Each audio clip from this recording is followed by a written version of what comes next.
عملت لحلمي عملت كثيرا وها قد حصل سهرت تعبت وقد طاب ذا اليوم حلم. دنیا کے اندر لوگ اپنے مال کو، اپنی زمینوں کو اور اپنی قیمتی چیزوں کو اپنے دشمنوں سے بچاتے ہیں، ان کی حفاظت کرتے ہیں، دشمنوں سے ان کو بچا بچا کر رکھتے ہیں اور دشمنوں سے ان کی حفاظت کرتے ہیں. اپنے دشمنوں کو بالکل بھی موقع نہیں دیتے کہ جس سے وہ دنیاوی نقصان ان کے لیے بن کر کھڑا نہ ہو جائے.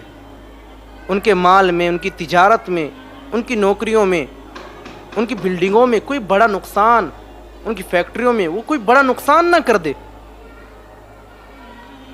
جس طریقے سے انسان دنیاوی نقصان کو اپنے دشمنوں سے بچا رہا ہے، دنیا کے اندر مال کے نقصان کی حفاظت کر رہا ہے کہ میرا مال، میری تجارت میرے دشمن کی وجہ سے نقصان میں نہ آئے، وہ اپنے دشمن سے حفاظت کر رہا ہے.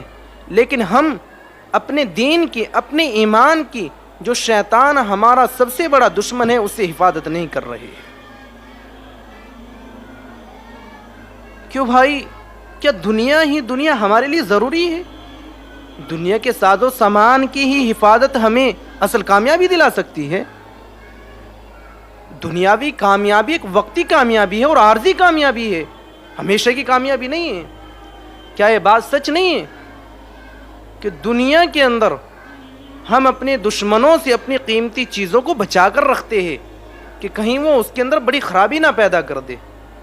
تو ہم اپنے ایمان کی، اپنی نماز کی، اپنے دین کی کیوں حفاظت نہیں کر پا رہے ہیں؟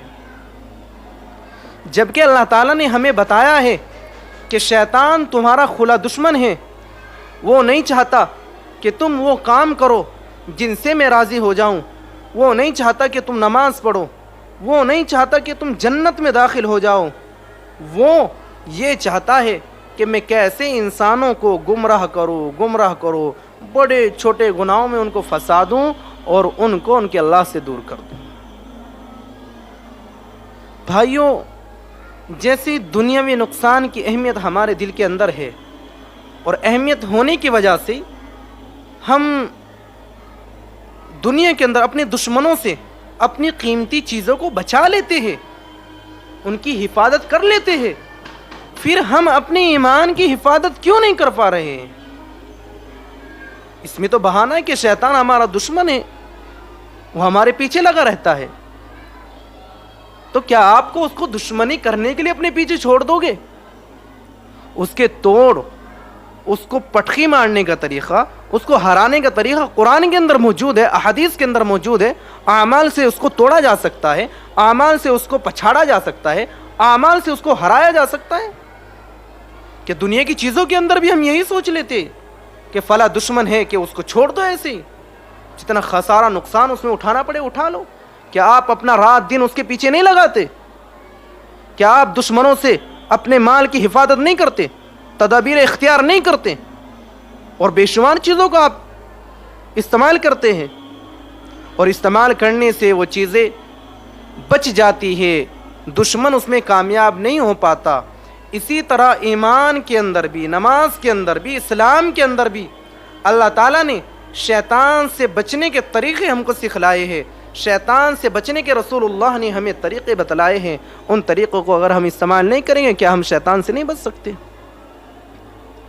یہ شیطان موت تک ہمارا کھلا دشمن ہے. جب تک موت نہیں آئے گی، اس کی کوشش یہی رہے گی کہ کیسے اس کو اس کے ایمان سے ہٹا دیا جائے، اس کے ایمان سے اس کو پھیر دیا جائے. بڑے بڑے عبادت گزاروں کو شیطان نے بہکایا ہے، بڑے بڑے عبادت گزاروں کو شیطان نے گمراہ کرنے کی کوششیں کی ہے، اپنے طریقے اپنائے ہیں، لیکن ان کے طریقے نہیں چل پائے، کیونکہ وہ لوگ سمجھ جاتے تھے کہ شیطان کی چال ہے اور شیطان کی کوششیں ہیں. امام راضی رحمۃ اللہ علیہ بہت بڑے محدث اور عالم دین گزرے ہیں، اللہ تعالیٰ کے بڑے نیک بندوں میں ان کا شمار ہوتا ہے. انہوں نے اللہ تعالیٰ کے وجود کی 100 دلیلیں لکھی ہے، 100 دلیلیں اللہ تعالیٰ کے وجود کی انہوں نے لکھی ہے، لیکن جب آخری وقت آیا، جب ان کا آخری وقت آیا، شیطان ان کے پاس آیا اور ان سے آ کر کہنے لگا کہ اللہ تو یہاں موجود نہیں ہے، اس کے اوپر دلیل دو۔ انہوں نے پہلی دلیل دی، اس میں ناکام ہو گئے، شیطان نے اس کو توڑ دیا۔ دوسری دلیل دی، شیطان نے اس کو بھی توڑ دیا۔ تیسری دلیل دی، شیطان نے اس کو بھی توڑ دیا۔ آخر کار انہوں نے 100 کی 100 دلیلیں دے دی، شیطان نے ان 100 کی 100 دلیلوں کو توڑ دیا۔ اب یہ گھبرا گئے، پریشان ہو گئے کہ اب کیا بنے گا۔ اللہ تعالیٰ نے ان کے شیخ کہیں دور دراز جگہ پر گئے ہوئے تھے، ان کے دل کے اندر یہ خیال ڈالا، ان کو کشف دیا۔ وہ وضو فرما رہے تھے، غصے میں آئے، اپنا لوٹا زور سے دیوار پر پھینک کر مارا اور کہا، اے امام راضی، تو یوں کیوں نہیں کہتا کہ میں اپنے اللہ کو بنا دلیلوں کے مانتا ہوں؟ مجھے اللہ کو ماننے کے لیے دلیلوں کی ضرورت نہیں ہے۔ اللہ تعالیٰ نے وہ چہرہ اپنا شیخ کا امام راضی رحمۃ اللہ علیہ کو دکھایا، اور امام راضی رحمۃ اللہ علیہ نے وہ چہرہ دیکھ کر کہا شیطان سے کہ میں اپنے اللہ کو بنا دلیلوں کے مانتا ہوں، اور اللہ تعالیٰ نے اس میں ان کو کامیابی عطا فرمائی، شیطان دور بھاگ گیا۔ دوستو، ہمیں اس دنیا کو چھوڑ کر جو ہمارا اگلا سفر ہے، جو ہماری اگلی منزل ہے، وہ راستہ اللہ تعالیٰ کی طرف جاتا ہے۔ دنیا کے اندر اللہ تعالیٰ نے ان راستوں کی تیاری کے لیے ہمیں بھیجا ہے اور بتلایا ہے کہ شیطان تمہارا کھولا دشمن ہے، وہ تمہیں دھوکے میں ڈالنا چاہتا ہے۔ وما یعدہم الشیطان الا غرورا، وہ تمہیں دھوکہ دینا چاہتا ہے، وہ تمہیں راہوں سے بھٹکانا چاہتا ہے، وہ تمہیں غلط چیزوں کی محبت میں پھنسا کر مجھ سے دور کرنا چاہتا ہے۔ سن لو، یہ تمہارا کھلا دشمن ہے، دشمن ہے۔ اللہ تعالیٰ نے اس دشمن کا نام بھی ہمیں بتلا دیا ہے، اور ہمیں یہ بتلا بھی دیا ہے کہ یہ ہمارا دشمن ہے، پھر ہم اس سے اپنے ایمان کو کیوں نہیں بچا پا رہے ہیں؟ ہم اس سے اپنے ایمان کی حفاظت کیوں نہیں کر پا رہے ہیں؟ کیوں ہم نے اس کو اپنا ساتھی بنا لیا ہے؟ کیوں ہم نے اس کی چکر میں آ کر اپنی 5 وقت کی نمازوں کو قضا کر لیا ہے؟ ہم بے شمار زبان کے، آنکھوں کے، کانوں کے، قدموں کے، دل کے، دماغ کے، جسم کے ہر حصے کے گناہوں میں پڑ چکے ہیں، گناہوں میں لپٹ چکے ہیں۔ ہمیں صرف گناہ ہی گناہ نظر آتے ہیں، گناہ میں ہمیں اپنی بھلائی نظر آتی ہے۔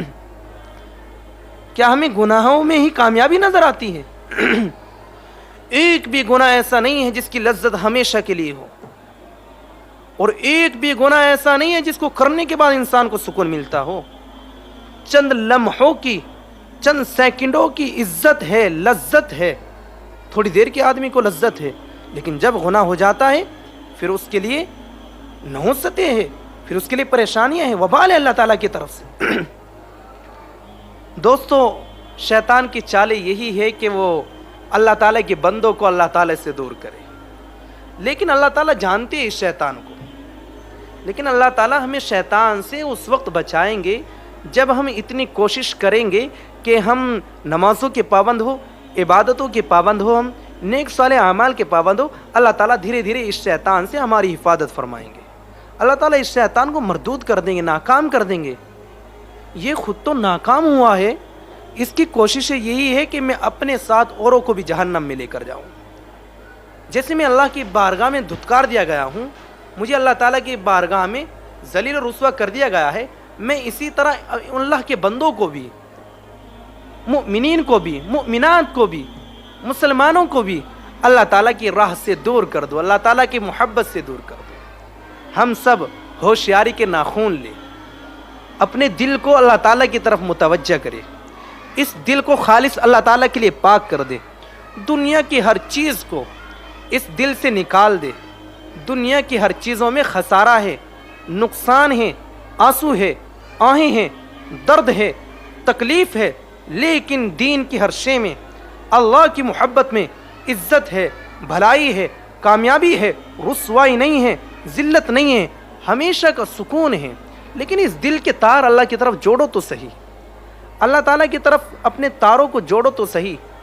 ہم تاروں کو تو جوڑ نہیں رہے اور دل بھجا ہوا ہے، اور پھر ہم دین سے دور ہے، بھٹک رہے ہیں ہم۔ ہمارے گھروں کے اندر لائٹ کب آتی ہے؟ جب ٹرانسفارم سے اس کے تاروں کو جوڑا جاتا ہے. ہمارے گھروں کے اندر لائٹیں تب چلتی ہے، لائٹ آئے گی تو ٹرانسفارم میں تار جوڑے جائیں گے. اس کے اندر تار جوڑے ہوئے نہیں ہیں، وہ چیز ہمارے پاس رکھی ہے تو اس کا کیا فائدہ؟ تو دل کے کلیکشن، دل کے تار اللہ تعالیٰ کی یادوں سے، دین سے، اسلام سے، رسول اللہ صلی اللہ علیہ وسلم سے جوڑنے پڑیں گے. پھر ہمارا دل بھی آباد ہوگا، ہماری دنیا بھی آباد ہوگی، ہماری آخرت بھی آباد ہوگی انشاءاللہ.